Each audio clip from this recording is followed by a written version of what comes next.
Assalamualaikum warahmatullahi wabarakatuh. Perkenalkan, nama saya Fitra Alfidiaksa dengan NIM 220404 501053, kelas A, Prodi Bimbingan dan Konseling.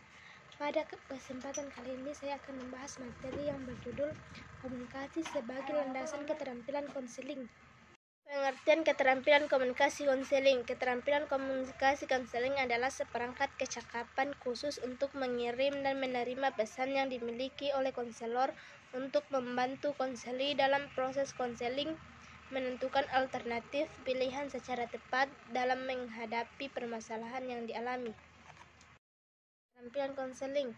Keterampilan konseling terbagi beberapa, yaitu pertama, keterampilan attending, keterampilan observasi, keterampilan empati, keterampilan refleksi perasaan, keterampilan eksplorasi. Keterampilan attending yaitu perilaku attending, disebut juga perilaku menghampiri klien, yang mencakup komponen kontak mata, bahasa tubuh, dan bahasa lisan. Adapun manfaat perilaku attending yang baik yaitu dapat meningkatkan harga diri klien, menciptakan suasana yang aman, dan mempermudah ekspresi perasaan klien dengan bebas.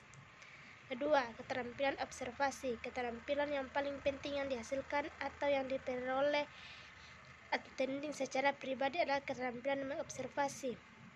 Mengobservasi adalah sumber dari belajar konselor tentang klien. Ketiga, keterampilan empati. Empati ialah kemampuan konselor untuk merasakan apa yang dirasakan klien, merasa dan berpikir bersama klien dan bukan untuk tentang klien. Empati dilakukan sejalan. Terdapat dua empati, yaitu empati primer dan empati tingkat tinggi. Keempat, keterampilan refleksi perasaan. Refleksi adalah teknik untuk menentukan kembali kepada klien tentang perasaan, pikiran, dan pengalaman sebagai hasil pengamatan terhadap perilaku verbal dan nonverbal lainnya. Terdapat 3 jenis refleksi, yaitu refleksi perasaan, refleksi pikiran, dan refleksi pengalaman. Kelima, keterampilan eksplorasi. Eksplorasi adalah teknik untuk menggali perasaan, pikiran, dan pengalaman klien. Hal ini penting dilakukan karena banyak klien menyimpan rahasia batin, menutup diri, atau tidak mampu mengemukakan pendapatnya. Dengan teknik ini memungkinkan klien untuk bebas berbicara tanpa rasa takut, tertekan, dan terancam. Tujuan keterampilan komunikasi konseling.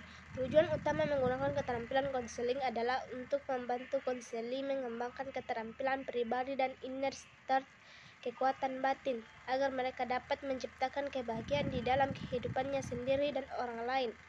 Dengan demikian, keterampilan konseling digunakan untuk para konselor profesional untuk membantu individu atau kelompok agar memiliki kemampuan secara mandiri memberdayakan dan menolong dirinya sendiri. Hal ini secara langsung berkaitan dengan tujuan akhir proses konseling. Upaya konseli memberdayakan diri dan menolong diri tersebut dapat melalui wujud pengembangan diri maupun upaya melepaskan diri dari permasalahan yang sedang dialaminya.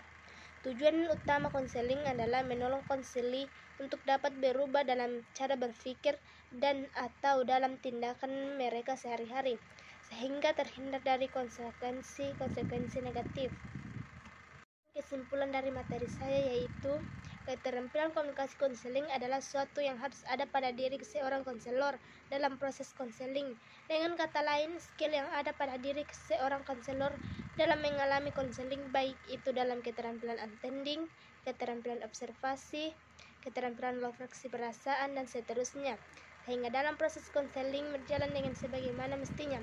Penggunaan keterampilan konseling, khususnya keterampilan komunikasi, memberi peluang yang lebih besar terhadap harapan keberhasilan penyelenggaraan konseling dengan cara-cara yang lebih efektif dan efisien. Tadi hasil presentasi dari saya. Assalamualaikum warahmatullahi wabarakatuh.